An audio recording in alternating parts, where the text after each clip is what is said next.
Graça e paz, abençoados. Estamos aqui mais uma vez nesse dia que fez o Senhor nosso Deus. Estamos aqui para falar sobre o fim do mundo. Isto mesmo que você ouviu. O canal Luz da Graça vem falar sobre o fim do mundo, o Apocalipse. Então vamos falar sobre o fim do mundo, o Apocalipse. Abençoados, o canal Luz da Graça já esteve falando sobre este assunto no vídeo que diz que Jesus já veio. Mas iremos, neste vídeo, procurar esclarecer da melhor forma para trazer entendimento a muitos que ainda não puderam entender. Gostaria de deixar bem claro que o nosso canal não vem com a intenção de ferir a fé de ninguém e muito menos ofender o entendimento das pessoas. Buscamos apenas trazer uma reflexão por meio dela um despertamento. Se você não concordar, esteja à vontade para contrariar e nos ajudar numa visão mais perfeita. Desde já, um abraço a todos, paz. Vamos então falar agora sobre Mateus 24. Abençoados, começando com Mateus 24, temos que entender que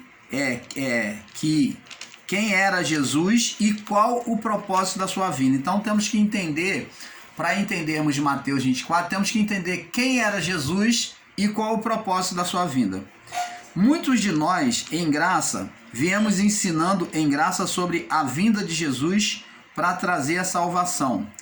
Mas nós deixamos de observar que Jesus não foi direcionado a nós para a salvação, pois esse ensino é equivocado e vem do sistema religioso, pois nós nem sequer existimos nesta vida. Vamos lá em Mateus 24, 34.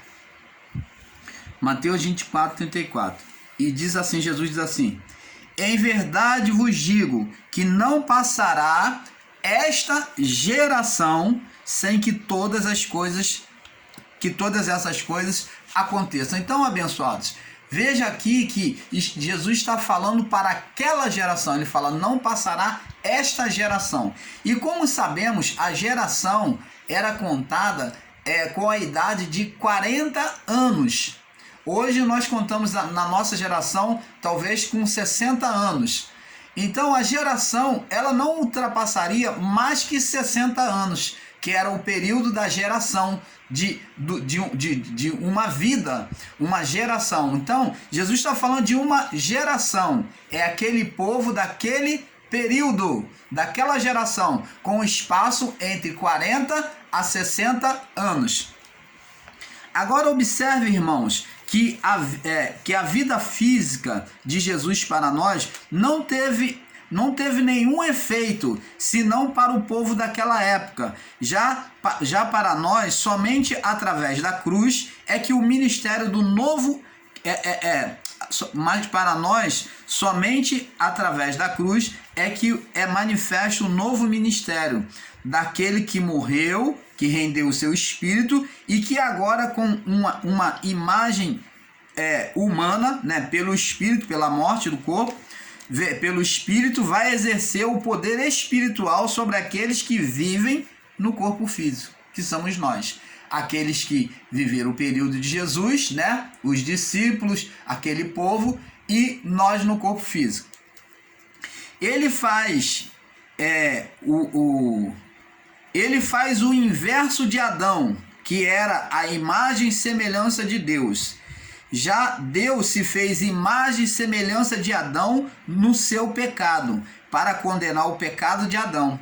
Gênesis 1, 26, 27. Vamos lá, Gênesis 1, 26, 27. Disse Deus: façamos o homem à nossa imagem, conforme a nossa semelhança, e domine sobre os peixes do mar, sobre as aves do céu, e sobre o gado, e sobre toda a terra, e sobre todo o réptil que se move sobre a terra. E criou o homem à sua imagem, e a imagem de Deus o criou, homem e mulher os criou. Abençoados, Deus começou o seu plano de salvação, que é a reparação, com Adão e terminou no povo israelita, onde no ministério dos anjos, quer dizer, pela autoridade de Deus, aproximado do ministério do Messias, junto com o ministério do Messias, que é Cristo, traria a manifestação do Espírito, do ministério do Espírito. Então Cristo, para trazer a manifestação do Espírito, ele teve que o quê? Morrer, para que o Espírito fosse o quê? Retirado dele, para que o Espírito voltasse para Deus. Como que o Espírito de Cristo ele voltou para Deus? Justificado, sem condenação. Então esse Espírito que chegou nos céus, como está determinado viver, né, no corpo e após, na sua morte, voltar ao pó, e o Espírito volta para Deus. Então, os espíritos antes de Cristo, eles viviam a sua vida no corpo, e na sua morte o espírito não voltava para Deus. Entenda isso, abençoado. Os espíritos ficavam retidos no túmulo, na prisão. Eles estavam em prisão, em condenação. Eles não podiam subir porque estavam em condenação diante do Criador. Mas o Espírito de Cristo, que foi perfeito, apesar de tomar os nossos pecados, ele não tinha condenação dele mesmo. Ele foi condenado por nós na vida do corpo, no corpo. Mas o seu espírito, no seu espírito, não tinha condenação. Agora, aquilo que era impossível, que era os espíritos voltar, dentre eles voltou quem? O Espírito de Cristo. Lembra que ele disse: Pai, na tua mão entrego o meu espírito. Ele não se rendeu como Adão à vontade da carne. Então o Espírito retornou. O Espírito de Cristo retornou para Deus. Opa! Então agora tem uma imagem nos céus de um homem perfeito. E através desse Espírito ele é devolvido sobre toda a criação. Então, diante dos olhos do Criador, ele viu uma forma de resgatar, de vivificar pelo ato de Cristo, que o Espírito subiu, foi perfeito. Então, aquela condenação espiritual foi tirada da humanidade. Você está entendendo, amado? Então, abençoados,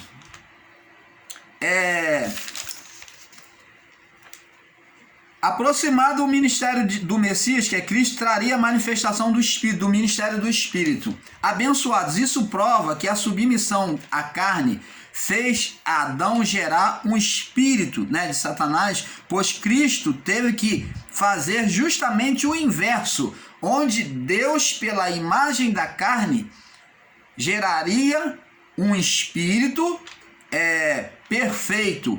Assim poderia gerar filhos espirituais, isto é, fora da condenação da carne. Então, Deus, ele por meio de Cristo, ele se fez carne, e então ele condenou nele a carne, para que com o espírito perfeito, né, se apresentasse aos olhos dele perfeito, ele pudesse olhar para a criação sem condenação. Agora, por meio de Cristo, os espíritos seriam vivificados. Observe, amados, que Jesus manda pregar somente aos judeus. Ele manda os discípulos pregar somente aos judeus, né? Para isso, ele sopra o Espírito sobre eles, que é a luz, né? E que eles deveriam anunciar a vinda do reino aos judeus, que ainda esperavam pela vinda do Messias, coisas que o sistema também faz esperando Jesus voltar. Então os judeus, como os evangélicos, as pessoas do sistema religioso, assim como os judeus, eles esperam a volta de Jesus. E os judeus, eles esperam o Messias vir até hoje. Eles não acreditam, não se orientaram no seu coração de que o Messias já veio. Muitos deles não se orientaram. E os evangélicos estão esperando a volta de Jesus. E o acontecimento da volta já se deu nos anos 70. onde eles tomam o lugar dos judeus, né, os evangélicos, né, do sistema religioso, tomam o lugar dos judeus, crendo que Jesus veio. Eles creem que Jesus veio, né? Jesus ele veio, ele se encarnou, e esperam a volta dele para o juízo. São muito semelhantes, né? O pensamento do evangélico com o dos judeus. Os dois esperam a volta de Jesus. Vamos lá em Mateus capítulo 15. Mateus capítulo 15. Vamos, Mateus capítulo 15, no verso 24. Diz assim, Mateus 15, 24. E ele respondendo, disse: eu não fui enviado senão as ovelhas perdidas da casa de Israel. Então, preste atenção. As pessoas pegam Mateus 24, o sistema religioso, principalmente os evangélicos. O irmão Paulo não está aqui atacando os evangélicos. Estou aqui para poder trazer luz ao entendimento de muitos que vão entender e vão passar a pesquisar melhor. Então preste atenção. O irmão Paulo está aqui como um amigo, como irmão, para poder trazer iluminação a você. Eu não estou aqui demandando contra o seu entendimento. Não estou aqui lutando contra o seu coração, contra o bem-estar do seu coração nesse entendimento. Não, estou aqui apenas trazendo luz, tá? O entendimento a vocês. Preste atenção, Jesus, ele quando falou em Mateus 24, ele não falou para a igreja. Ele não falou para a igreja de hoje, que é o povo do sistema religioso, o povo evangélico de hoje. Ele não falou para nós após os anos 70, aonde aconteceu o juízo. Presta atenção. Ele diz aqui, ó, ele já com os discípulos mandando evangelizar, ele fala aqui, ó, eu não fui enviado, Jesus não veio para nós, o Jesus Nazareno não veio para nós, presta atenção. Eu não fui enviado senão as ovelhas perdidas da casa de Israel. Você está vendo aqui? Agora vamos também em Mateus capítulo 18. Avança um pouquinho mais aí, né? Está no 15, vamos ao 18. 18 no verso 11. Porque o Filho do Homem veio salvar o que se tinha perdido. Então o que ele perdeu? Ele perdeu o quê? A criação humana no seu estado espiritual.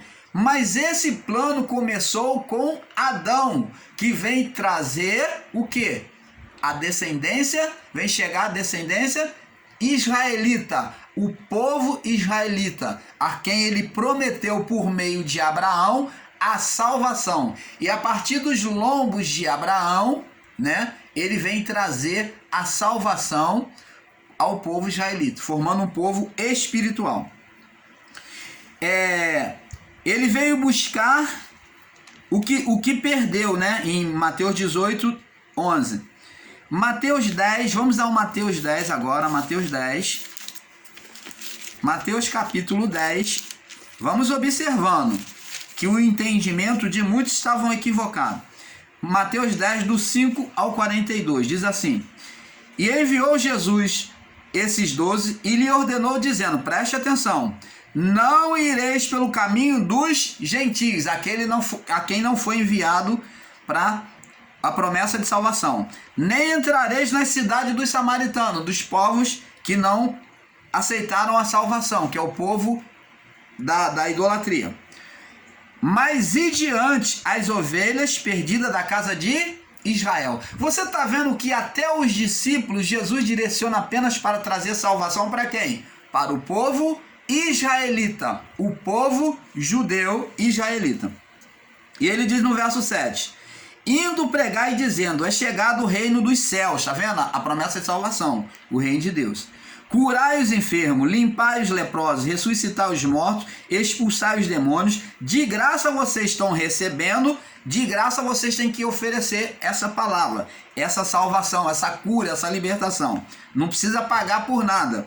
Não possuais ouro, ó, não vai com bagagem, com riquezas, não leva convosco provisões nenhuma. Ele diz, não leva nenhuma provisão. Ele diz aqui, não possuais ouro, nem prata, nem cobre, nem em vossos cintos, nem alforje pelo caminho, nem duas túnicas, nem sandálias, nem cajado, porque digno é o operário do seu alimento. O que Jesus estava dizendo para os discípulos é que eles deveriam deixar Deus conduzir eles no ministério, no propósito deles, sem se apoiar nas capacidades humanas. E diz aqui, em qualquer cidade, verso 11, em que entrardes, procurai saber quem nela seja digno, e hospedai-vos até que vos retireis. E quando entrardes numa casa, saudai-a, cumprimentai-a. E se a casa for digna, desça sobre ela a vossa paz, dê a paz a ela, se aceitar. Mas se não aceitar, não for digna, não aceitar a palavra, retire, ele diz aqui, se não for digna, retorne para vós a vossa paz. Tá vendo? Ele manda trazer de volta a paz, não abençoar aquela casa, aquela família. E se ninguém vos receber, nem escutar as vossas palavras, saindo daquela cidade, sacudi o pó dos vossos pés. Opa! O que significa sacudir o pó dos pés para aqueles que estariam recusando a palavra do evangelho anunciado pelos discípulos? Significa lançar o juízo de Deus sobre a vida daquelas pessoas, entregar elas ao juízo. Em verdade, aqui em verso 15, em verdade vos digo que no dia do juízo, então sacudir o pó dos pés, virar as costas e sacudir o pó significava trazer o juízo sobre a vida das pessoas. Em verdade, eu digo que no juízo haverá menos rigor para o país de Sodoma e Gomorra do que para aquela cidade. Eis que vos envio como ovelha no meio de lobo, portanto, sede prudente, está atento, como serpente e inofensivo como pomba. Acautelais, porém, dos homens que vos entregarão aos sinédrios e vos açoitarão nas suas sinagogas. E sereis até conduzido à presença dos governadores e reis, por causa de mim, para lhe servir de testemunha a eles e aos gentis. Mas quando vos entregarem, não dê cuidado de como que haver de falar, porque naquela mesma hora vos será ministrado o que haver de dizer. Porque não sois vós quem falará, mas o Espírito do vosso Pai é quem falará em vós. O irmão entregará à morte o irmão, e o pai o filho. Os filhos se levantarão contra os pais e os matarão. Então você vê que aqui está falando de juízo de Deus. Vamos prosseguir, amados. Você vê que Jesus enviou lá em Mateus 10, 5 ao 42, a qual nós lemos. Você pode ler até o 42, tá? Nós paramos no 22. Abençoados do Pai. Em Mateus 24 começa o início do equívoco de muitos, mas vamos lá esclarecer as dúvidas. Vamos prosseguir aqui. Para falarmos de Mateus 24, temos que entender que ali começa a tribulação, isto é, o início da descrição do juízo divino. Mas para falarmos do juízo divino, temos que ter entendimento dos juízos de Deus sobre o homem, onde, com o entendimento, encontraremos 3 juízos sobre as nações. Vamos ver. Primeiro juízo, houve vários juízos, mas vamos falar sobre os principais, né? Vamos aqui falar sobre os principais, os juízos principais. Primeiro, o juízo pela água, que foi em Noé, capítulo 6, do 13 ao 17. No primeiro período de Ló também houve um outro juízo, que é o juízo pelo fogo. Então houve pela água no período de Noé, e houve no período de Ló o juízo pelo fogo. Está registrado no livro de Gênesis, capítulo 18, do 20 ao 22. No livro de Gênesis, capítulo 19, do 24 ao 25, prossegue explicando sobre o juízo. E também houve um outro juízo, o terceiro juízo relacionado, que nós vamos relacionar. é pela espada. Em Ezequiel 21, né? Em Ezequiel 14, 21, você vê esse juízo pela espada. Em Isaías 66, 16, em Jó, capítulo 19, 29, em 2 Crônicas 20, verso 9, vemos esses juízos anunciados que houve pela espada, e em muitas está escrito profeticamente que haveria. Esses juízos aconteceram no passado, mas iria se repetir sobre aquela geração. Observe que os mesmos juízos ocorrem conosco hoje. Por quê? Porque somos projeção daquilo que aconteceu, onde o mal que semeamos colhemos diante de uma força espiritual invisível. Onde, se andarmos na carnalidade, sofreremos as mesmas condenações na vida do corpo, pois somente a condenação do espírito foi retirada da criação. Então, somente a condenação do espírito é que foi retirada, tá? Em Isaías 66, do verso 20 ao 24, vamos lá, Isaías 66, do verso 20 ao 24. Vamos pegar essa referência e vamos ler para nós começarmos a dar o pontapé aqui. Vamos entender que já havia sido profetizado. Isaías 66, que é o último capítulo de Isaías, no verso 25 ao 20, do 22, 20 ao 24. Diz assim, do 20 ao 24, diz assim: Isaías já havia profetizado. Vamos ler do 19 em diante. E porei entre eles um sinal, um acontecimento. Os que deles escaparem, enviarei às nações, a Tarsis, Pul e Lude, flecheiros, e a Tubal e a Javã, até as ilhas de mais longe, e não ouvirão, que não ouviram a minha fama, nem viram a minha glória, e anunciarão a minha glória entre os gentis. Preste atenção, amados. Aqui nós já vemos que faz uma alusão, uma semelhança ao acontecimento do Pentecoste, aonde um povo receberia um sinal. Qual o sinal que está sendo dito aqui profeticamente? Do derramamento do Espírito Santo. Então, essa figura de linguagem que está sendo dita aqui está relacionada ao derramamento do Espírito Santo, que aconteceria, aonde o povo iria receber, né? Iria receber esse sinal. Os que escaparem, né? Os que escaparem, quem são esses que escaparem? Aqueles que receberiam a palavra. Está falando dos apóstolos, que estavam recebendo a salvação de Cristo, e eles iriam anunciar em lugares mais longe. Aí o Espírito, né? Aqueles que viessem em Jerusalém por meio dos discípulos, receberiam a palavra também, estariam recebendo o escape e a salvação de Deus por meio do batismo do Espírito Santo, e eles iriam anunciar a palavra em outros territórios, em outras nações. Você está entendendo, amado? E diz aqui no verso 20: e trarão a todos os povos irmãos dentre todas as nações por oferta ao Senhor. Não é isso que eles foram fazer em Jerusalém no dia de Pentecoste, na festa de Pentecoste anual? Então eles virão trazer ofertas ao Senhor no templo.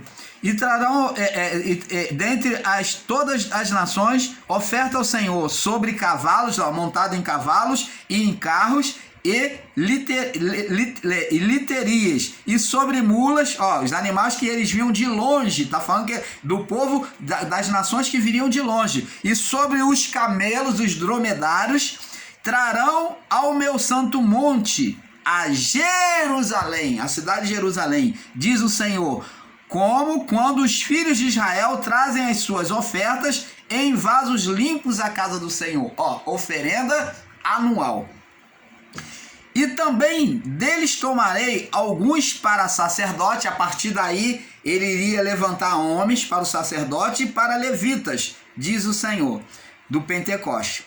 Porque como os novos céus e a nova terra que hei de fazer estarão diante da minha face, diz o Senhor, assim também há de estar a vossa posterioridade e o vosso nome. Você vê que agora, com o derramamento do Espírito Santo, com o Pentecoste, então está sendo anunciado aqui um novo céu e uma nova terra.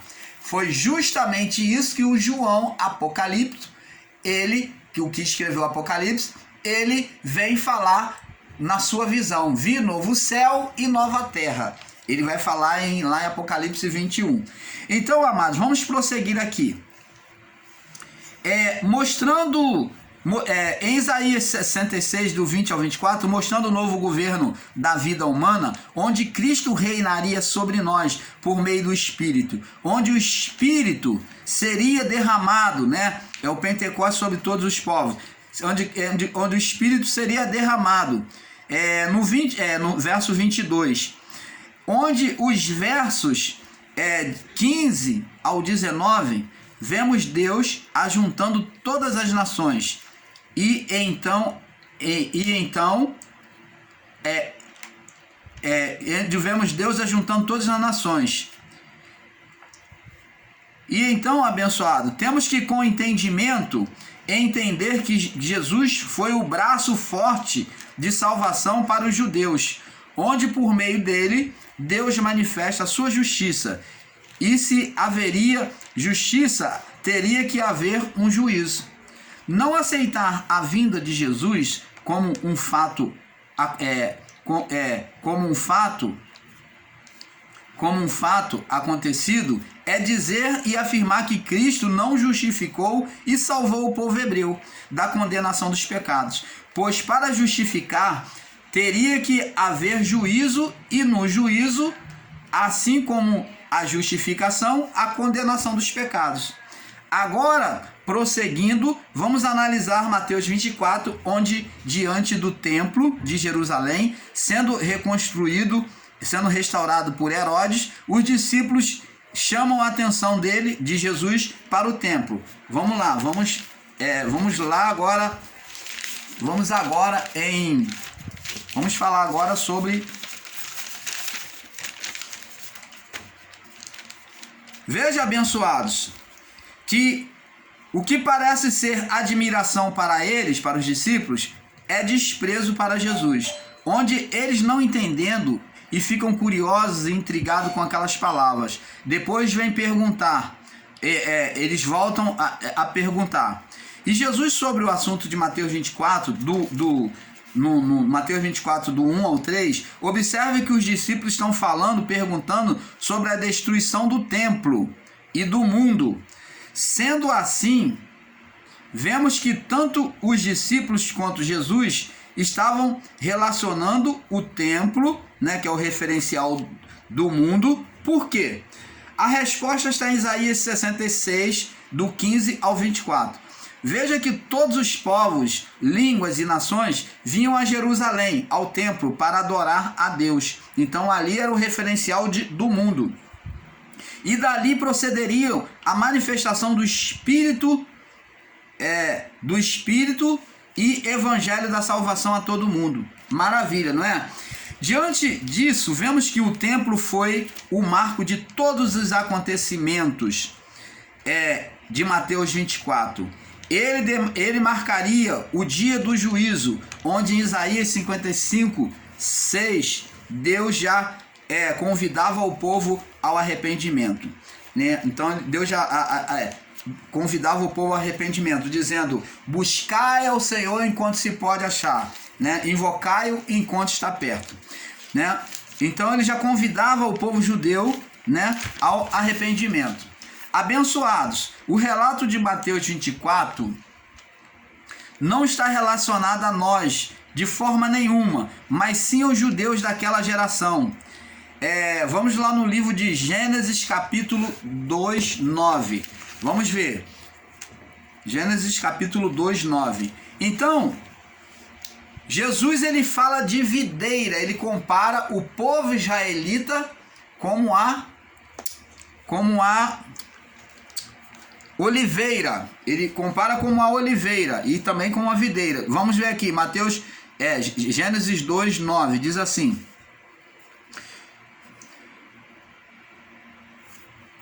Gênesis 2:9. E o Senhor fez brotar toda árvore agradável à vista para a comida, e árvores agradáveis no meio do jardim, e a árvore do conhecimento do bem e do mal. Então, preste atenção. Vamos lá em Deuteronômio capítulo...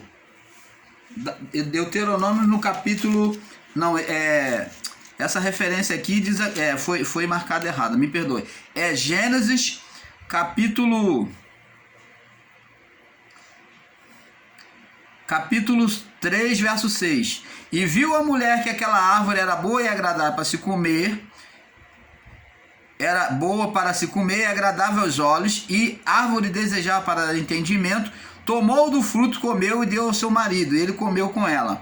Então foram abertos os olhos de ambos e conheceram que estavam nus, e cozeram folhas de figueira e fizeram para si aventais. Então preste atenção, guarda a palavra figueira. Jesus vai relatar sobre essa planta, figueira, sobre essa árvore, figueira. Então Adão e Eva, quando pecou, eles tomaram para si e se cobriram com folha de figueira. A folha de figueira tem a representação de Adão e do povo israelita. De Adão e do povo de Adão até o povo israelita. Então, folha de figueira foi atribuído o nome, a comparação divina para Adão e ao povo israelita, aonde Adão se cobre com folha de figueira. Em Deuteronômio 7:6 também você pode ver sobre que aonde o povo israelita é comparado à figueira e à videira. Em 1 Reis, capítulo 4, 25, vemos que desde o início, o povo israelita e a religião de Israel foi comparado à figueira. Vamos lá em Mateus 21, agora estando bem mais próximo a nós, né, já no chamado Novo Testamento. Então, o próprio Jesus falando, comparando o povo israelita como figueira, diz assim, Mateus 21, no verso 18. Mateus 21, no verso 18. Diz assim. Mateus 21, do 18 ao 22. Diz assim. E de manhã, voltando-se à cidade, teve fome.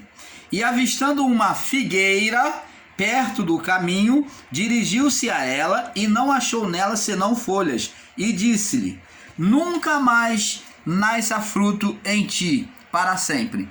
E a figueira secou-se imediatamente. E os discípulos, vendo isto, maravilhavam-se, dizendo: como secou imediatamente a figueira? Então, você vê que os discípulos, eles viram Jesus amaldiçoar a figueira. Por quê? Ela estava improdutiva, não tinha figos, porque não era a época de dar figos.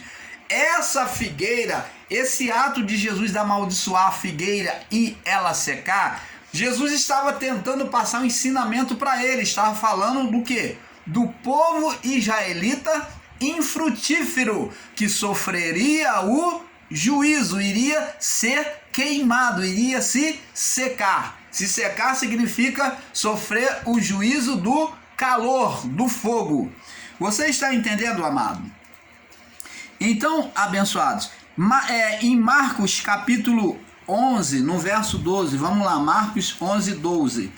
O irmão Paulo está procurando ser breve para não alongar o vídeo. Marcos capítulo 11, no verso 12. Por isso que o irmão Paulo não está lendo todas as referências, tá? Marcos 11, no verso 12 ao 14, diz assim: e no dia seguinte, quando saíram de Betânia, teve fome. E vendo de longe uma figueira que não tinha folhas, foi ver se nela acharia alguma coisa. E chegando a ela, tá vendo? Ó, chegar a ela é vir fazer juízo. Não achou senão folha, porque não era o tempo de figos. E Jesus falando disse: nunca mais coma alguém fruto de ti. E os seus discípulos ouviram isso. Está falando de juízo. Então Jesus, os discípulos depois vão passar por ela e vão ver que ela secou. Na volta do caminho eles vão ver que ela secou. Né? Está falando de juízo. Marcos capítulo 11, do verso 20 ao 25, eles vê, os discípulos passam e vê que a figueira secou. Veja que ao ver que a figueira veja que ao ver a figueira sem fruto, Jesus amaldiçoa ela e seca, que é representando o juízo. Agora observe a palavra dita por Jesus no mesmo relato do fim do mundo. Vamos lá, em Mateus 24, que nós estamos estudando, 24, agora no verso 32 ao 35. Vamos fazer agora um paralelo com a figueira que Jesus secou. Diz aqui, do 32 ao 35, diz assim: arrependei-vos, aliás, me perdoe, Mateus 24, 32. Aprendei, pois, essa parábola da figueira. Ele falando uma comparação aqui. Quando já os seus ramos se tornam tenros e brotam folhas, sabeis que está próximo o verão. Então ela está sinalizando o momento da ceifa. Igualmente, quando virdes estas coisas, sabei que está próximo as portas, está próximo a ceifa, o juízo. Em verdade vos digo que esta geração não foi dirigido a nós, mas àquela geração, e está falando para o povo judeu daquela geração, os céus e a terra passarão. Opa, irmão Paulo está dizendo que os céus e a terra vai se acabar. É isto? Não. Os céus e a terra passar está falando do estado espiritual, aonde João Apocalipto, vamos ver lá em Apocalipse, para nós depois prosseguirmos aqui, vamos voltar lá em Apocalipse, fazer uma pausa, para ter um entendimento perfeito. Em Apocalipse 21, do verso 1 ao 2, vi um novo céu e uma nova terra, porque já o primeiro céu e a primeira terra passaram, e o mar já não existe. Tudo isso tem um significado. E eu, João, vi a cidade da Nova Jerusalém, que da parte de Deus descia. Descia para onde? Se acabou o novo céu e a nova terra, descia para onde? Descia para terra. Então a terra não se acabou. Descia para a terra, no estado de quem está na terra, preparada como uma noiva adornada para o seu marido. Então agora vamos prosseguir aqui. Mateus 24, 34. Em verdade vos digo que não passará esta geração sem que todas essas coisas aconteçam. 35. Os céus e a terra passarão.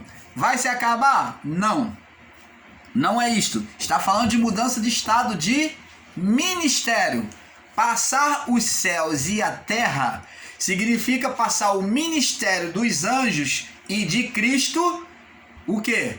De Cristo encarnado, o Jesus Nazareno, para trazer um novo ministério, o ministério do Espírito, do Cristo glorificado. Você está entendendo, amado? Os céus e a terra passarão. Observa, confirmação. Se o céu e a terra vai passar, vai acabar como muitos no sistema religioso ensinam, então se vai acabar não vai existir mais vida. Mas olha a contradição aqui. Mas as minhas palavras não hão de passar. As palavras vão continuar sendo pregadas.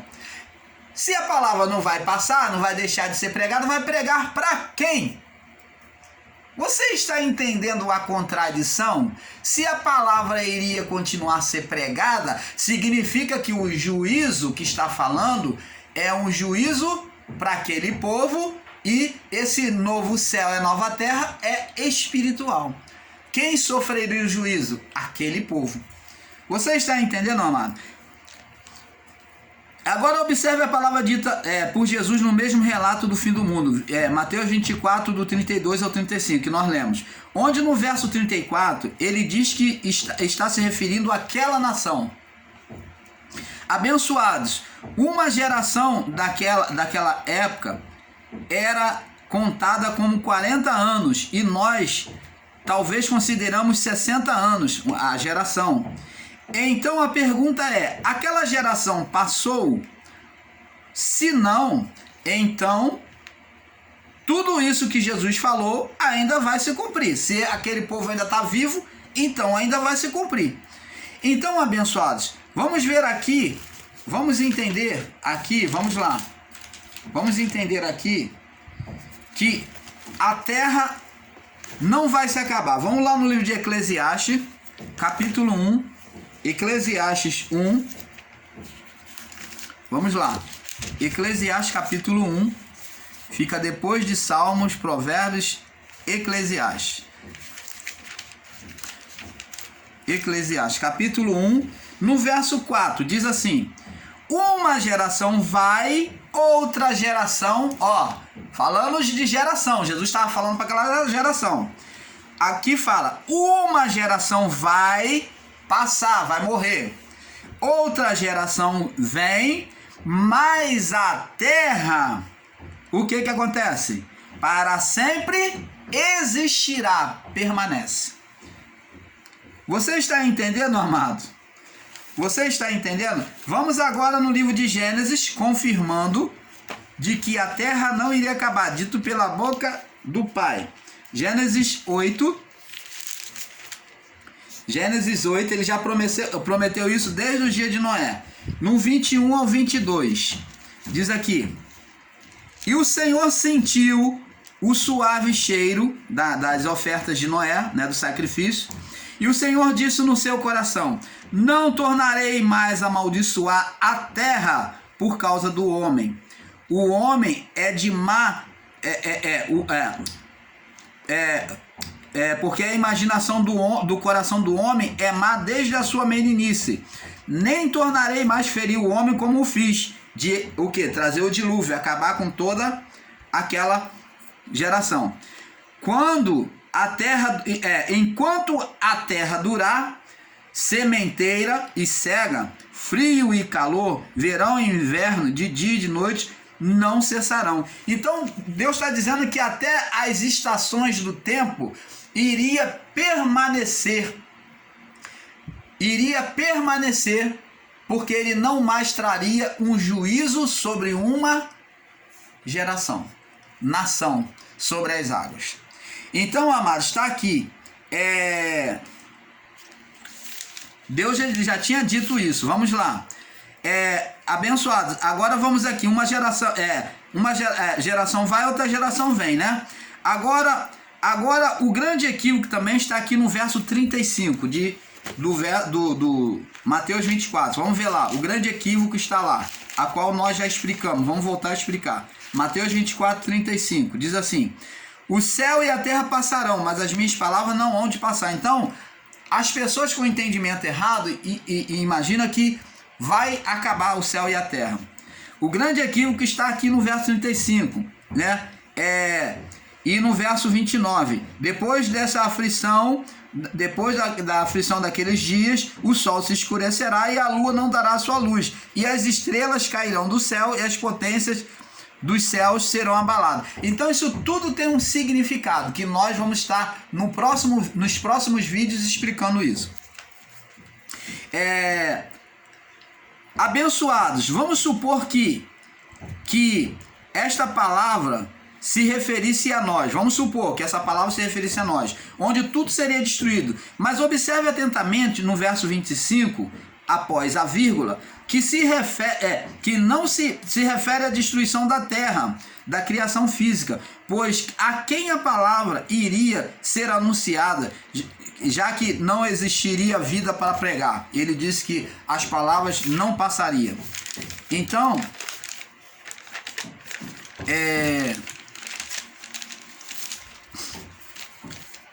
abençoados, em Mateus 24, 34, quer dizer que não é literal, mas espiritual, é escatológico, onde está falando de uma mudança de ministério dos anjos para para o ministério de Cristo, do Cristo glorificado. Apocalipse 10, do 12, Apocalipse 10 ao 12, e Apocalipse, Apocalipse capítulo 10, do 1 ao 12, e Apocalipse 21, do 1 ao 2, ligue a Mateus 9,16. Vamos lá, Mateus 9,16. Mateus 9,16. Olha, antes, nós vamos passar para o próximo vídeo, porque está avançando o vídeo. Porque é um pouco aqui, um pouco ali. Vamos para a segunda parte, né? Vamos para a segunda parte, aonde o título é O Fim do Mundo, o Apocalipse, parte 2. Paz.